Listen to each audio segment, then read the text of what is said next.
that we can bring medicine to ourselves through our sound, through our words, through our beliefs, through other people who we're with, through the earth, right? All the many ways.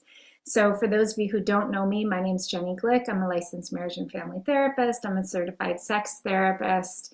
But in this space, I am facilitating this conversation about pleasure. I mentor women to come into more attuned alignment with their own pleasure in their lives. And so this is our wise council here, where we will be standing shoulder to shoulder, wing to wing, to share the wisdom that we have, each of us, from our different kind of fractals. That's how I think of it, that we're, the many fractals, many faces of a diamond. And so each of us from our own life experience can bring forward for all of you in Facebook land our wisdom from living a life of pleasure and living a life of not pleasure and what that's like. So I'm going to kick us off, and then I'm going to invite our panel to discuss a variety of questions. But here's the sort of nugget to start with. I tend to work with women who might call themselves high achieving or successful. Some of them refer to themselves as bitter breadwinners in their home. And they find that they are very productive, and they're really good at being productive and getting things done and sort of living in this, what I think of as very masculine cadence, right, of getting things done. And so for them, accessing pleasure, right, accessing that feeling of in their bodies can be a new expression, right? And so I'd love to ask the panel, how comfortable are you with the word pleasure? And was there a time in your life when the word pleasure felt like, I don't have time for pleasure. I don't want to talk about pleasure, right? So let's start there as a starting point. And I might just call on a couple of you if that works. Joan, may I invite you in, and then others can chime in as you feel so called. Thank you. I'm laughing in part because, well, it's the being put on the spot of, how do you feel about pleasure?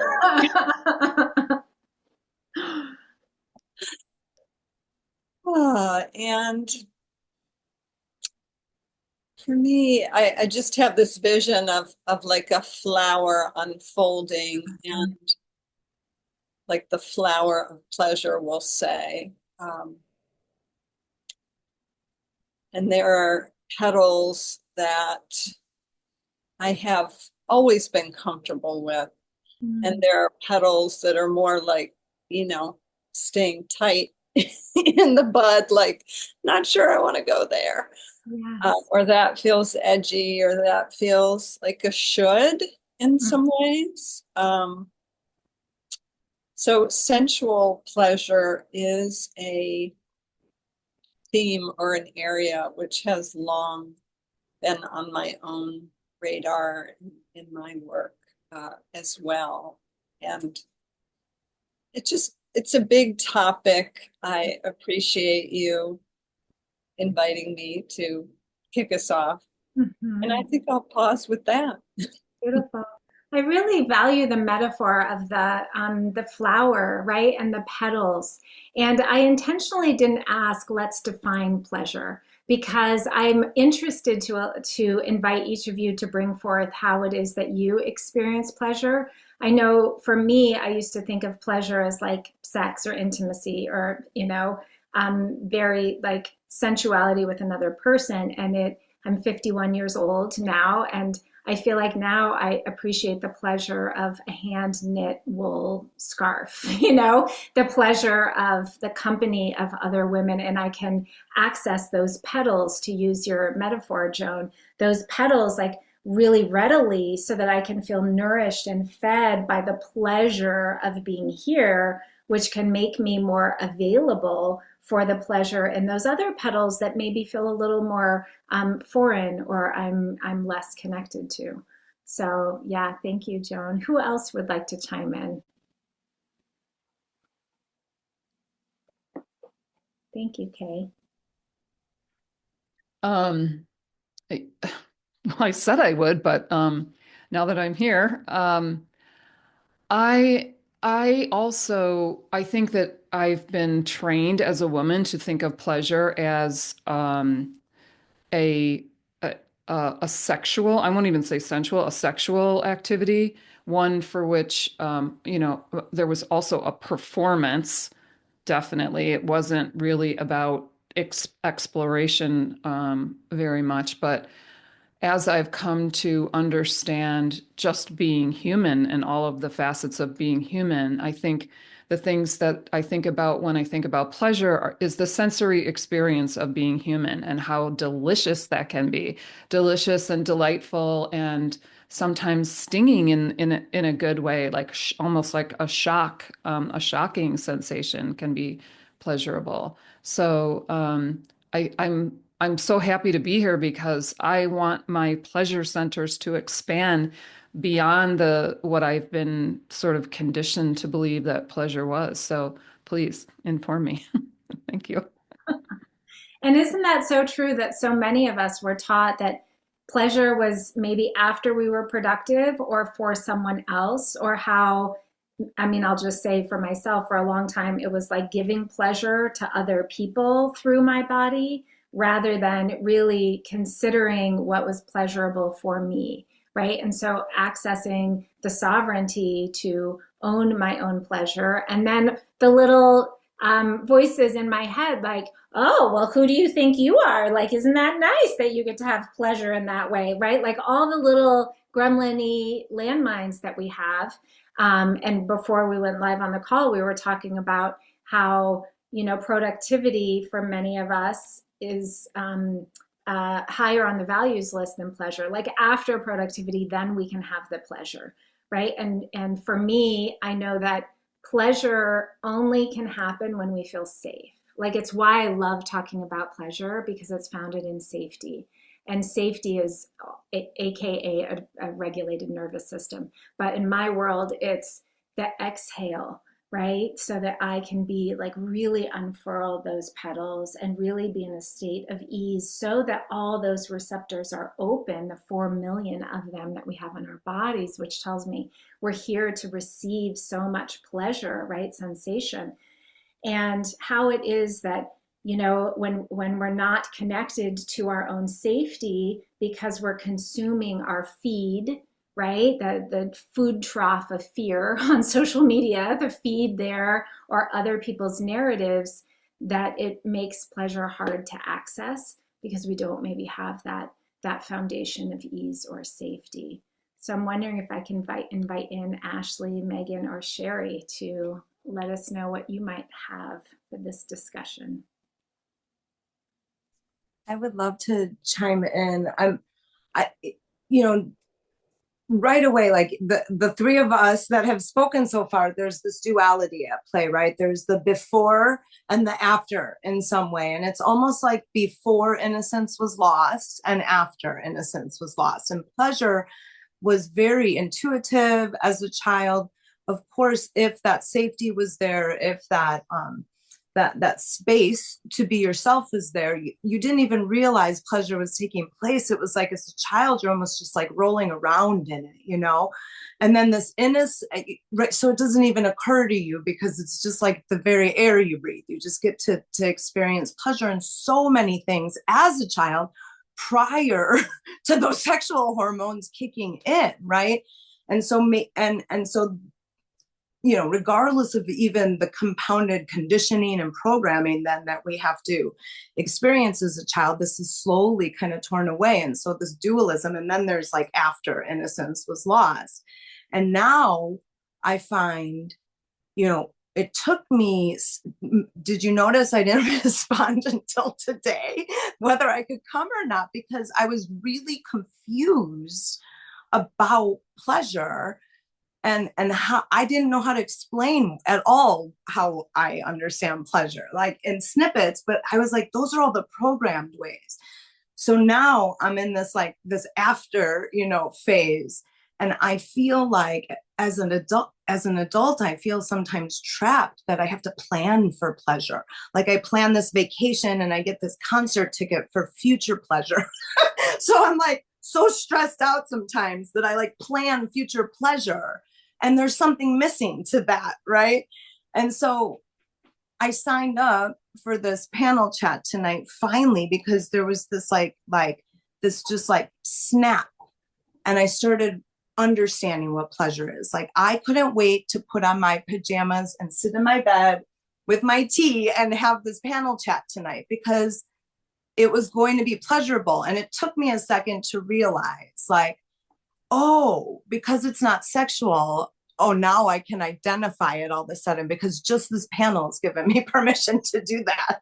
So anyway, little explosion. I love that, Megan. Thank you so much. And isn't pleasure doing it when you want, how you want, right? Like what a pleasurable experience that is, being the architect of our own lives in that way. Ashley, you had raised your hand a moment ago. I did. Thank you so much. And thank you for this conversation about pleasure. I don't know if it's a unique perspective, to be honest, but what I'll share is that my journey with pleasure has been very interesting. I very much had the separation that Megan and Joan have alluded to in regards to my experience of pleasure, and a misalignment with understanding pleasure as an erotic or sexual space. And it was actually a dance class that I took where safety was emphasized repeatedly within this dance class. That there were dim lights, there were no mirrors. It was a red glow. And we were invited into our pleasure in solitude on our mat in just a spine wave, just a yoga movement. And I had the biggest emotional release in that space because it was what it felt like in the darkness was this seed was planted, kind of like the tendrils of the flower that you're talking about, Joan, where I started to understand over years of practice through body reading, exploring emotional pleasure, the release of anger, the release of sadness, or the release of joy. I learned through my body's intelligence how pleasure is delight in the present moment without without the need to identify it. And I started to learn the unintentional duality that's been created in our world when it comes to pleasure. And I may not have this perfect, but the way that I experience it is that, as a child, we experience the world in an I feel space. I feel angry, I feel mad, I feel the dirt, I feel the wind, I feel pleasure. And something shifts through traumatic experiences, through the programming of learning how to be an adult, all of the different places, and it suddenly becomes they see me as this, or they experience me as this. I must adjust myself to fit the they narrative. And then I feel like another shift sort of happens where we start to question that. And I feel like this is a perfect panel to start to kind of question, how do we get back to the I feel from a spiritually mature place, that journey of self that kind of goes back full circle. So that's been my experience of pleasure. And I've had the gift of witnessing probably hundreds of bodies dance and read body stories. And I've always found that safety is critical. It's the foundation of creating safe space for pleasurable release or pleasurable witnessing is really such a beautiful and powerful thing. And to find the pleasure in the tears, or the pleasure in the growl, or the pleasure in the different things that exist. So that's the lens that I'm bringing to our chat today. Thank you so much, Ashley. I really appreciate that I feel, right? And to have that lived experience, which I think so many of us can resonate with, to be in a well-lit, dimly lit room and to have permission, a wide permission field, right? And to feel deeply held, and what can organically come out. The pleasure that we don't even know that it is, the pleasure of safety, right? And the pleasure of permission in that space. Yeah. Thank you. Sherry, would you like to Yeah, speak into our space? sure. Um, I will agree that the first thought that comes to mind when you say the word pleasure is somewhat sexual, sensual, Mhm. but I really feel that pleasure is anything that makes you really joyful to be in this physical body. And I think I'm the opposite of your target market because I cannot be productive if I haven't experienced some kind of pleasure. Woo, woo, woo. You're the human of the future. I love this, Sherry. Tell us more. Um, I'm just a person who really enjoys being in a body. I mean, certainly I've experienced times where that is not the truth, but um, I don't know really how else to explain it. Like my I seek experiences that do make me feel, and a lot of times it is, by myself, enjoying my morning cup of coffee or whatever that is, or if it's just um, feeling the warm earth under my feet, making a really beautiful meal, like and I don't and I will enjoy doing that as much for my son, now that he's older and I don't have to, like, because he cooks sometimes now too, so like when I do it, it's just a very pleasurable experience, um, to make him something that's really yummy and nutritious, uh, and I seek pleasure in all the moments of my day. Mm, Um, mm, I feel like life isn't worth living without it.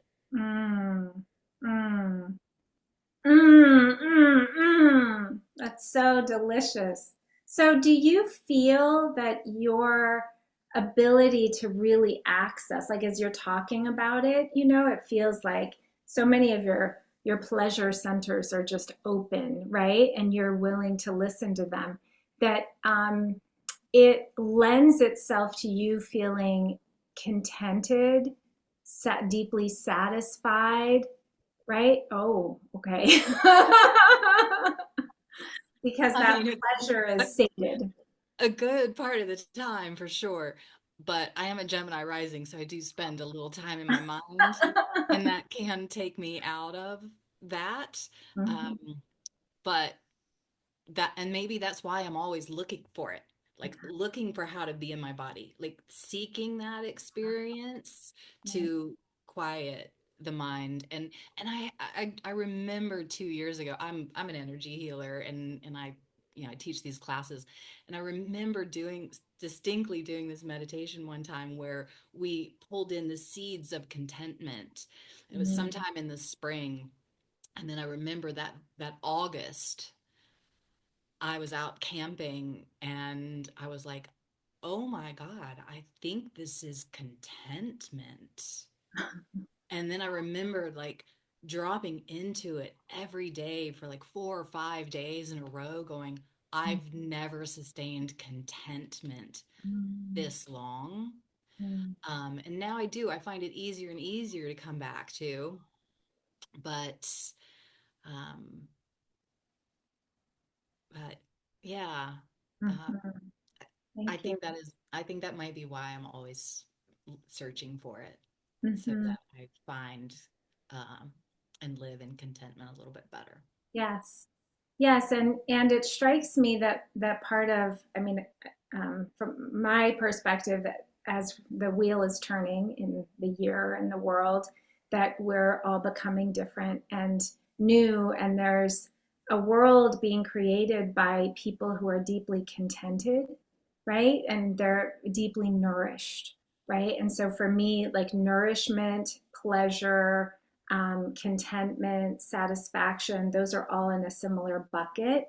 And when we create or offer or join or connect from those places, the quality of that energetically is very different than coming from that space of dysregulation, of fear, of worry, right? Or just kind of gremlin gobbling up, whatever we can in the bottomless pit of our belly. And so I love hearing your experience with that and how pleasure and being in your senses has balanced out that Gemini mind, which we know about the Gemini mind for sure. I'd love to invite you in, Linda, if you'd care to share your voice with us about your walk with pleasure, or how it is that you experience pleasure in your own life. Okay, well, Sherry, I'm also a Gemini rising, so I understand exactly what you were talking about. Just having this conversation about pleasure is pleasurable. I had a very chaotic day, and it just sort of, just listening to you speak kind of brings me back down and makes me feel better. And I mean, I look at pleasure as just, it's really all about the senses. It's what do I eat? What do I smell? What do I hear? The senses. It's kind of like joy incarnate. It basically feels good, but then it comes to the senses. So it's pleasurable through each of the senses. And I think probably we don't pay attention to it as much as we should. I think we've lost it to a certain degree. I also think we feel guilty around it for a lot of reasons. So I think just allowing the conversation around pleasure, just the word pleasure is you kind of feel a little odd saying it. It's almost like a dirty word. So I think it's I think normalizing it, and particularly for women, normalizing pleasure in general is a good thing, because I don't think for most of our lives pleasure was something that we were allowed or encouraged to have. So I think it's a really great topic of conversation. I think it's way more complex than it sounds. Mm-hmm. Thank you. Absolutely. And that word pleasure can feel way more uncomfortable than the word productivity. Mm-hmm. That's something that we can talk about. And just the charge of the words, Mm-hmm. right? Like they hold an energy. And so how it is that we can partner with our own pleasure, take a pleasure day, which in my mind, I used to think that was like self-pleasuring through masturbating, like that was how that was, the concepts in my mind. And then as I've matured and gone through more initiations in my life, recognizing the pleasure of a cashmere sweater on my skin, making a meal, being in circle and having candid conversations with a hot cup of tea in my hands, right? And I wonder, and I'd love to hear from all of you how you experience this. I know for me, it's like an internal click in. I can go from, oh, I'm on a Zoom call because I'm doing this thing, and then it doesn't feel as pleasurable, which feels like very front body to me, like, oh, I'm here, I'm doing the moderation thing. Or if I click into my back body, right, like kind of exhaling and coming back, and then opening my receptors energetically, like my feelers, to feel the beauty of Ashley and Sherry and Linda and Megan and Joan and Kay and all of you beautiful humans who are here, through the multiverse with us. I can click and then start feeling fed by the pleasure of it. It's like an internal shift. That's how I feel it. And so, Kay, you had asked at the top of our time together, like I'd like to have more pleasure in my life. And, for me, I like to play around with, what if it's just shifting that kaleidoscope internally more than doing something different, though you can certainly do lots of things if you choose to, but just orienting yourself to start experiencing the pleasure in what might feel mundane. So who would like to pick up that baton? I don't know if I'm picking up the baton or bringing in a bouquet. Bring in your flowers, you pleasure girl, you. Wait around. One of the things I was struck by, particularly when Linda was sharing, is I will say, I do think there are cultural constraints that we as women of North America, um, in relationship to this word, or this experience, that it's different. And I know you were over in Europe recently, and there are countries that have like much more, it's just woven into the culture.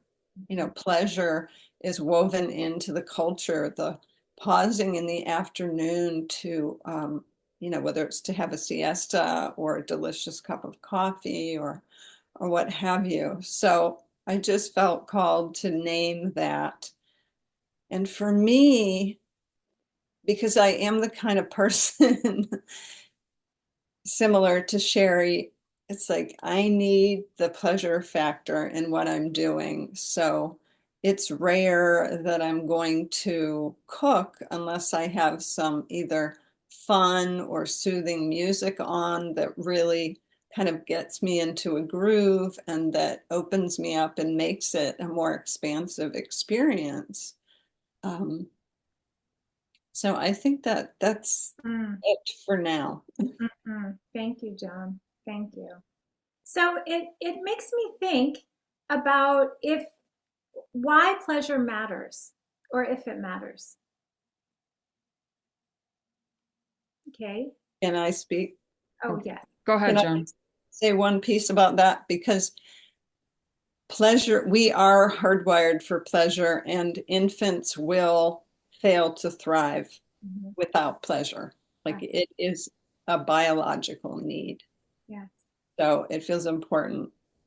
Sorry to cut you off, Kay, but to just say like we fail to thrive without it. And we will either get it in positive ways, or there is such a thing as negative pleasure, Mhm. where we're feeding on fill in the blank. I'm out. Thank you, Joan. She's taken her bouquet. Come in anytime you want, Joan. So I am feeling like, there's been this businessification of womanhood, not necessarily femininity, where we have been called into the workforce, into responsibilities that previously women really weren't responsible for. And so I'm a Taurus, so my life is about sensory pleasure. Like I have to build a nest and I love to cook beautiful food and like very much live from a sensory place.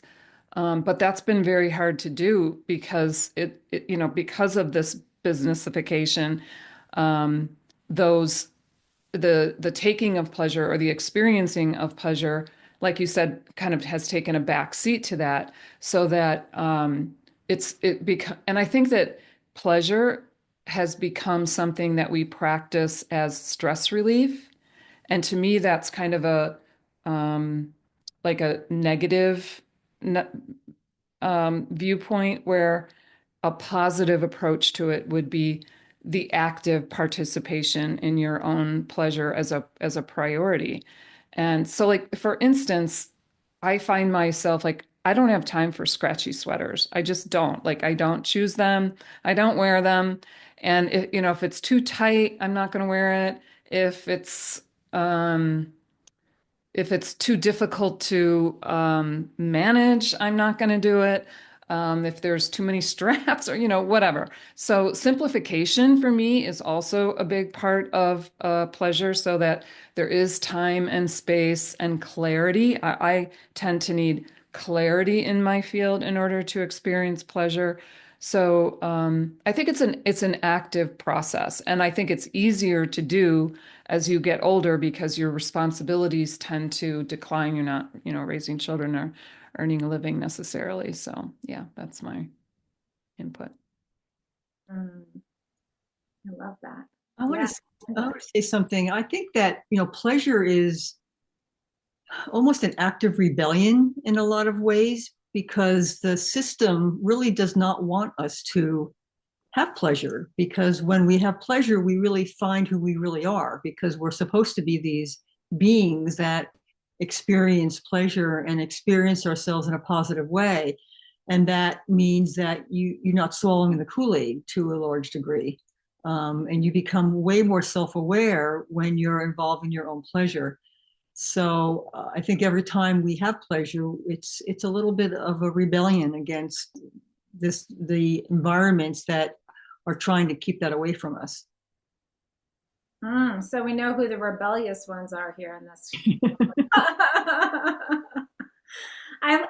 Isn't that interesting? Again, the polarity, like Megan brought forward, right? Like this duality that there's productivity or pleasure. And then to weave in, Kay, your perspective that feels to me like self-nourishment, like the nourishment of easeful clothing, right? And that there's this daily nourishment that happens. I use the word self-devotion often. It's like devoting myself to the temple that I know is me and that vibrates as me. And given how I know I am, how it is that I devote myself to the nourishment and pleasure so that I can have the spontaneous inspirations and creativity in my life, which has been a big work in process, over the last many years. And it's a puzzle when we have young ones that we're caring for or in the throes of elder care, right? With aging parents, or being on both ends of that. Yeah. So how do you find, well, I want to stick with this question because if there are younger women in our audience who are listening, we have a variety of different perspectives here on why is it that pleasure matters. Joan came in hot with her bouquet that like, we're hardwired for pleasure. We have to remember that. Like we need pleasure. And yet often during those late maiden and mother years, whether we're tending animals or children or relationships or businesses, then the pleasure, the self-nourishment often diminishes. So would you like to speak to that, Sherry? I see you leaning in here. I'm just leaning in to listen, but ask that question again. Yeah. For anyone who's listening who is in a stage of their life where pleasure has not been, or self-nourishment has not been a priority, why does pleasure matter? Oh gosh, well, it just makes life worth living. I mean, it makes you healthier when you're releasing endorphins and just priming those pathways in the brain. Mm-hmm. It's the opposite of depression. It's I know you said that a lot of people are productive before they have pleasure, but if you make pleasure a priority, you know what's more important, and it's easier to do it. I don't know. Yeah, well, you do know, you're very clear. Like pleasure it makes life worth living. That seems so important. And Joan, I'd love to have your voice in, and how quickly for some it falls off, right? When it is the thing that can make it worth living, which is a big deal, right? When we live in a culture where something like 30% of adult age women in the US are on medications, of some sort of mood regulating medication. Joan, what would you like to say? So the piece I want to mention is when we're in that caregiving space actively, like in the trenches of that, it's like opening to whomever it is we're giving care to, almost as a teacher in that regard, because typically they are beings that are moving at a slower pace. They are more in the I feel state. And I'm remembering a story where I actually found a videotape of myself and my daughter, who was probably 2 at the time, because we used to have the, whatever it is, the little app where you could make videos, and she loved to do that. And I was in my office, like furtively looking for things. And she was playing on the app, and she had the swirl filter. And she kept saying, Mommy, come get swirly with me. Come get swirly with me. And I was like, don't mess with blah, blah, blah. I was in that, whatever the productive state was. And I was also a mom. I knew I would only have one child, and I knew I wanted to enjoy as much of it as I possibly could. And so there were many times I would get swirly with her, or whatever the version was, I would stop and, like play in the mud puddle, or now that I have a dog who requires walking twice a day, who is a joyful little being. And just yesterday, I was feeling some of the burden, frankly, of like, I've got to interrupt my day and I've got to go out. And it's like, wait a minute. Like, I get to go out twice a day. And every time I do, I connect with the world around me.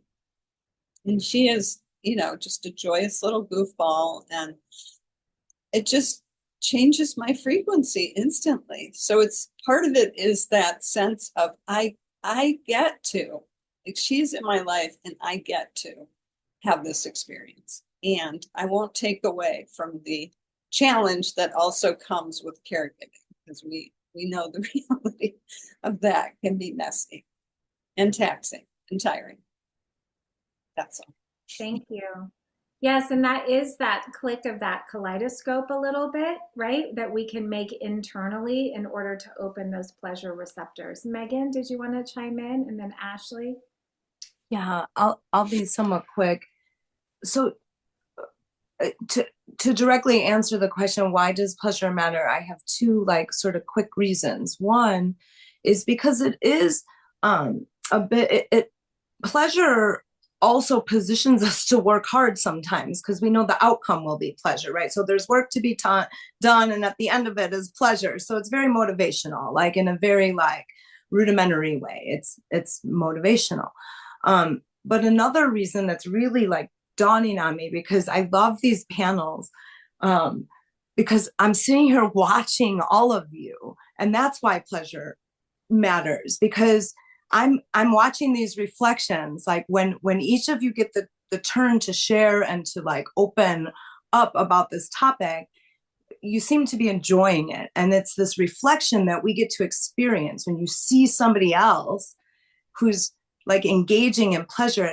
If you are truly observing that without your ego, but with your heart, right? This opens all these neural pathways, I'm sure, of compassion and love, but that reflection reminds us, right? If we allow ourselves to be the type of person to see that in other people, it gives us permission to kind of get that snowball effect. It's contagious, if you will. Mm-hmm. So we have to experience pleasure, because then others will, right? It's like a pact we can make. I love thinking about pleasure being contagious, right? Which it is, because often we think of contagion as bad, and but that pleasure is contagious when we're open-hearted and we can experience that pleasure of the others. Thank you, Megan. Ashley, and then Sherry. I just wanted to kind of go off of what Joan was talking about with her beautiful pet animal, her soul friend that she gets to take out twice a day. And I find primal bodies, I feel like we as humans sometimes forget that we are primal bodies. And I find so much inspiration from the animal world, because they are so authentic in everything that they're feeling and experiencing, and strive for pleasure. And when they're out of balance, they let you know, just like baby bodies, because baby bodies are so connected to pleasure that they're going to holler, they're going to cry out, they're going to call forward pleasure. And it makes me think of, it's a metaphor of when the mask falls on a plane, if something is disruptive in the world, and this mask comes down, they always say, take care of yourself first. And then from that place is how you can take care of others. And so to Megan's point in regards to,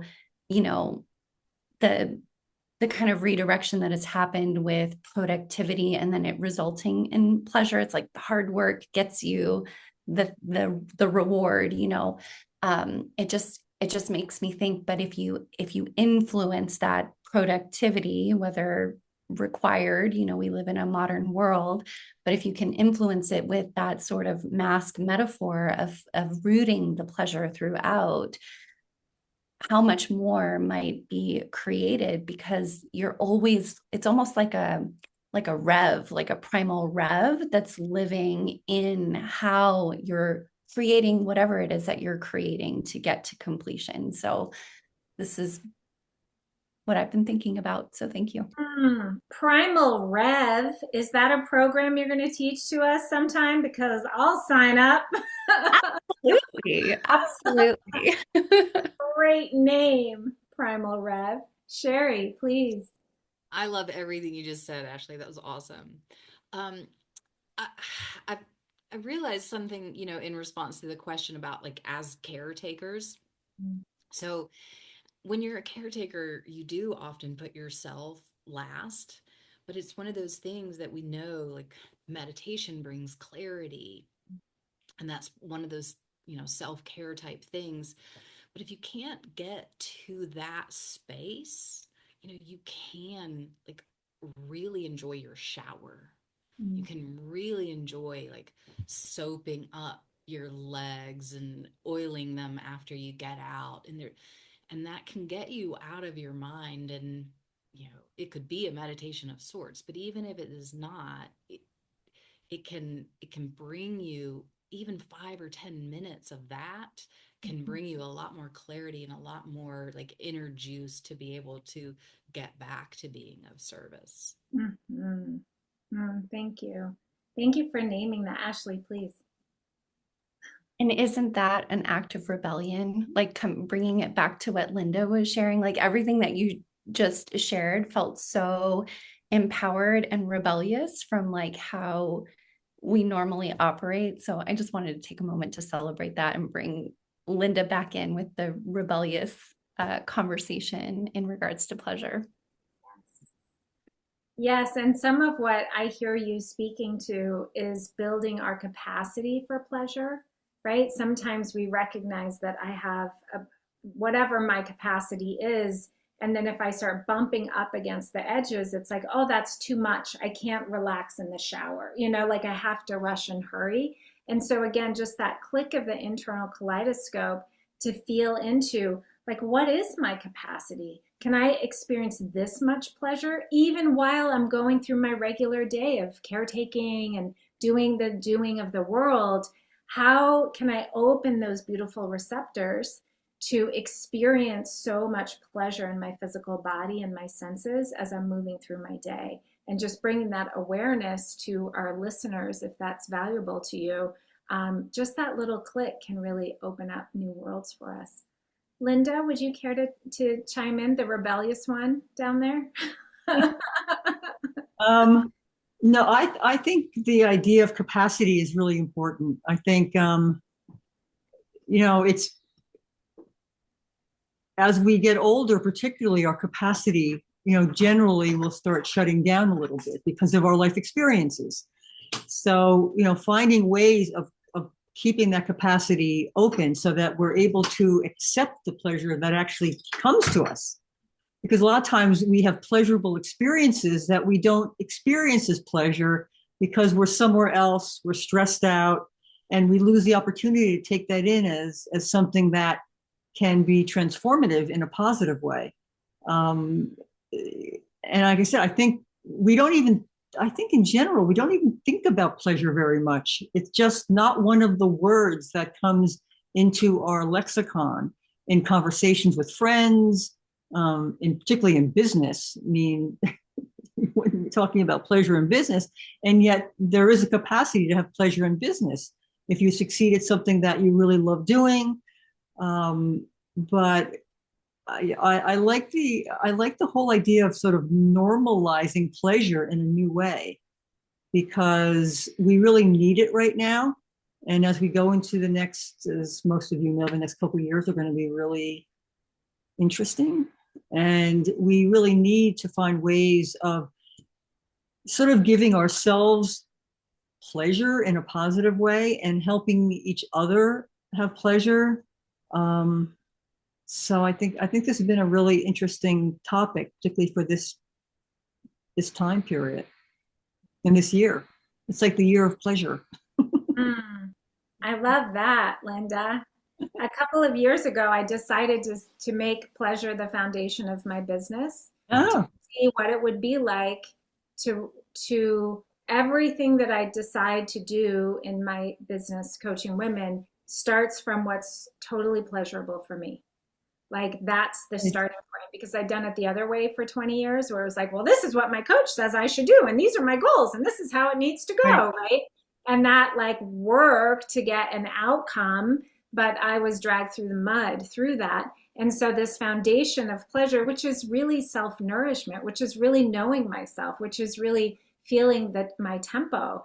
And imagine a world where instead of connecting, and some people out there, maybe we are not those people, but most people connect through trauma. Like, oh, I'm so tired. You know, the cost of eggs, like, you know, the things that are really hard. Not that there's not value in connecting around, you know, difficulty with people.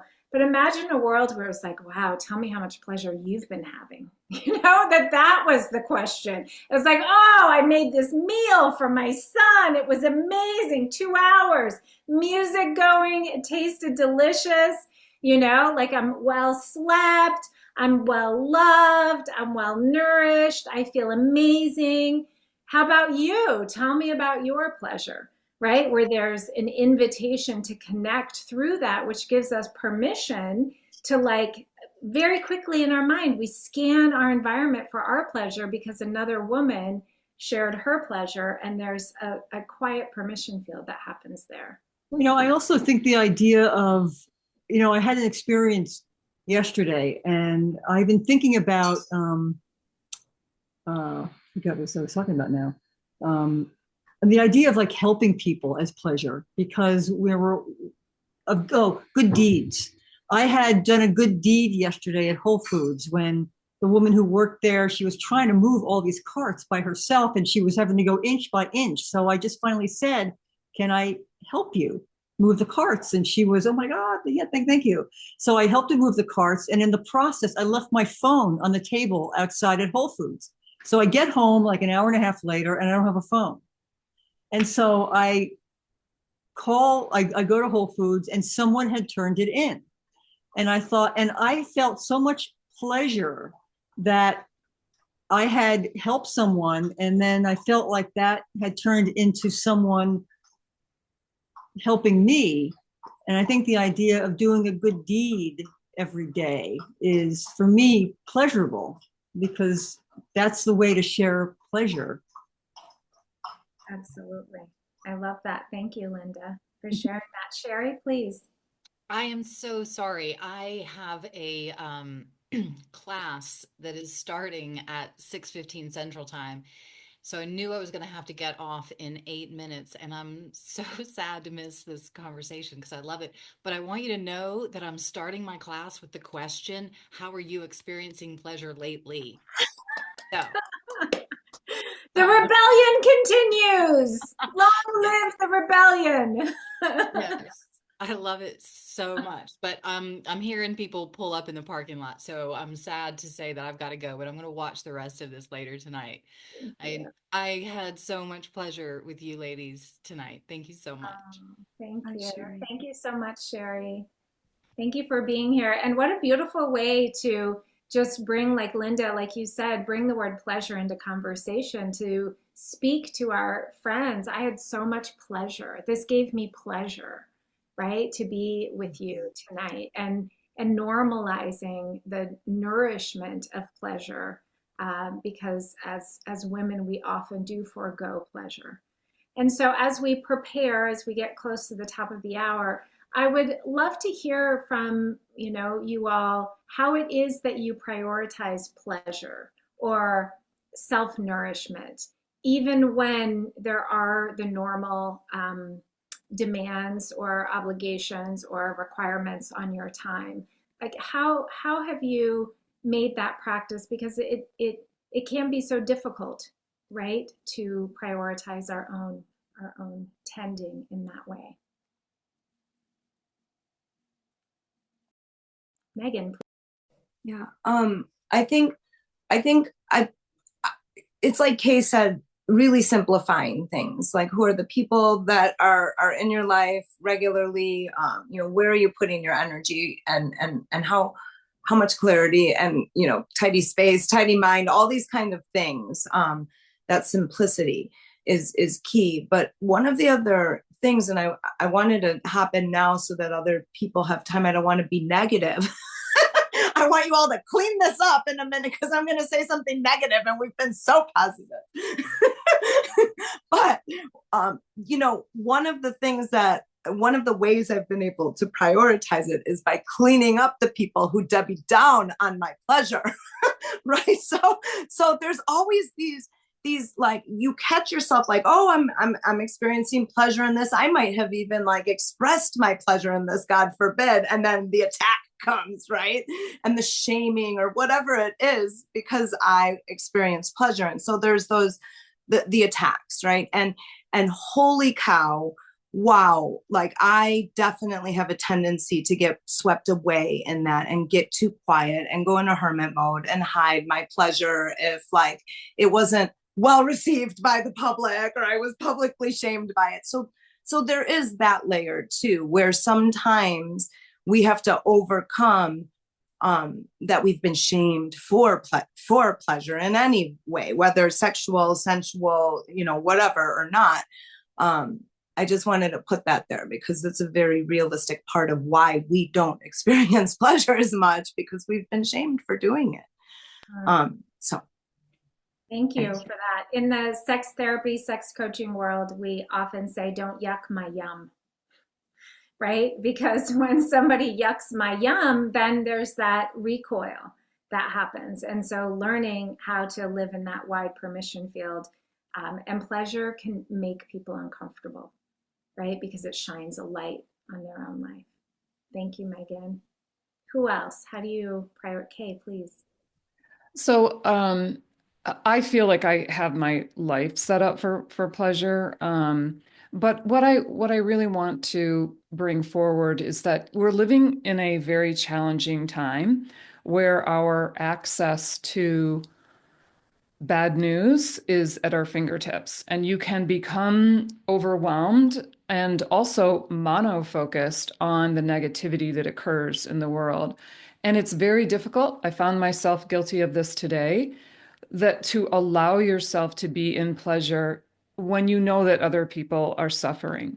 But it's so important because eventually we want the path to be cleared for the people who have experienced tragedy to move into pleasure because it is their God-given right. This is the experience that we've been allowed here on earth. So I feel like it's a responsibility not just to experience pleasure, but as you say, to share it and to give other people permission to experience pleasure as well.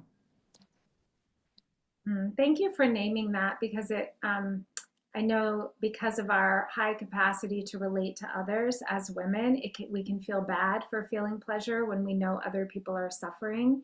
And so it's another place where we want to kind of cloister that pleasure.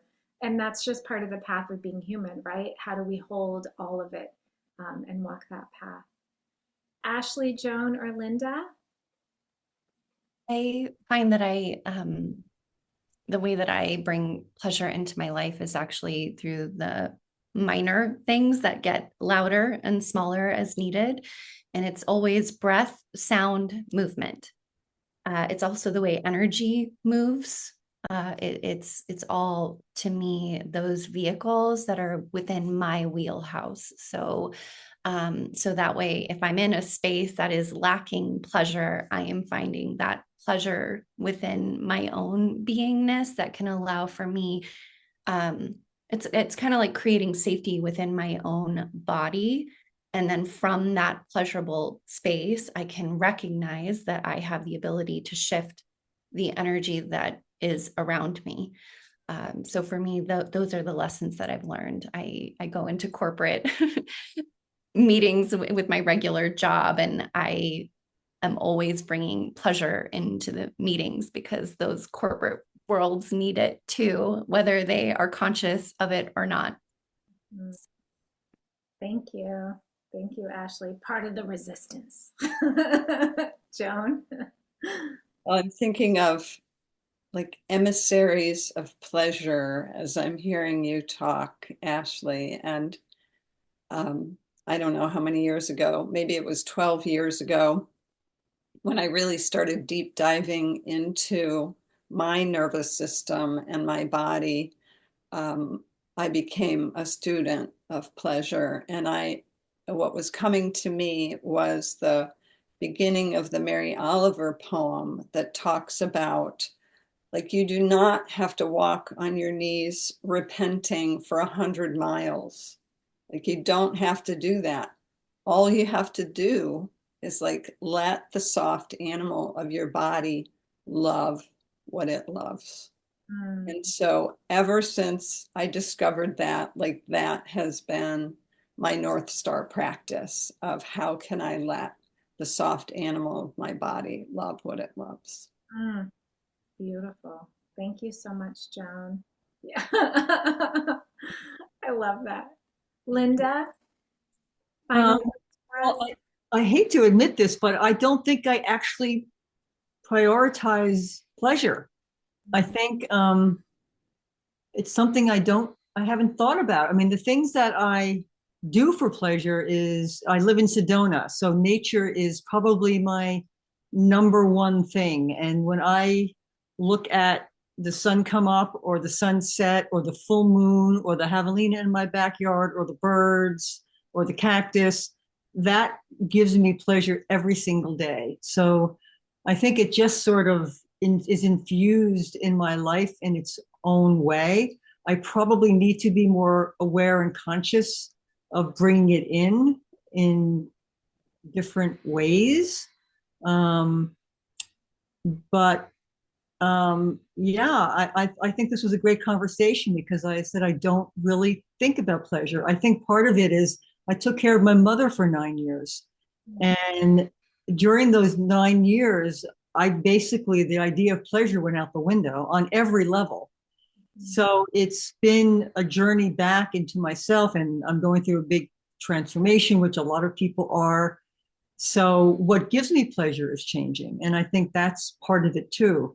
But it's been, yeah, it's been a really great conversation for me because it's something that I do have to prioritize probably more than I do. I mean, luckily, I find it in small ways and it just sort of plops down when I need it most.